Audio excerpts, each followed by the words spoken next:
मित्रांनो, आपल्या या ढोलकीचा डग्गा आहे. या डग्ग्यातल्या आतली शाई, जुनी शाई जी आहे ती सुकून आतमध्ये पडलेली आहे. त्यामुळं माझ्या या ढोलकीचा आवाज जो आहे तो डग्ग्यासारखा न येता दिमडीसारखा येत होता. त्याला नाद व ध्वनी येत नव्हती. त्यामुळं मी घरगुती शाई बनवण्याचा प्रयत्न केला आहे. तर तुम्हाला जरी घरगुती शाई बनवायची असेल तर ही माझी पद्धत थोडीशी वेगळी आहे. तुम्ही यूट्यूबवर बरेच वेळा पाहत असाल, पण मी 2-3 दिवस असा विचार करत होतो की मला शाई बनवायची.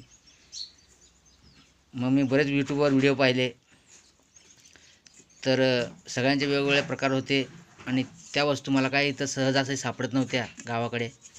तर त्यामुळं मी असा विचार केला की आपल्याकडं जर काळी कुठली वस्तू असली जी आपण शाई म्हणून वापरू शकतो, असा विचार करून मी आपल्या घरातली जी धूपबत्ती आहे, ही धूप आपण देवासमोर लावतो. याच्यामुळे थोडंसं खडी ऊदसुद्धा आहे. पण ते मी काय केलं, हातोडीनं हे खडी ऊद फोडून घेतलं आणि त्यातला काळा जो धूप आहे तो बारीक करून घेतला या प्लेटमध्ये.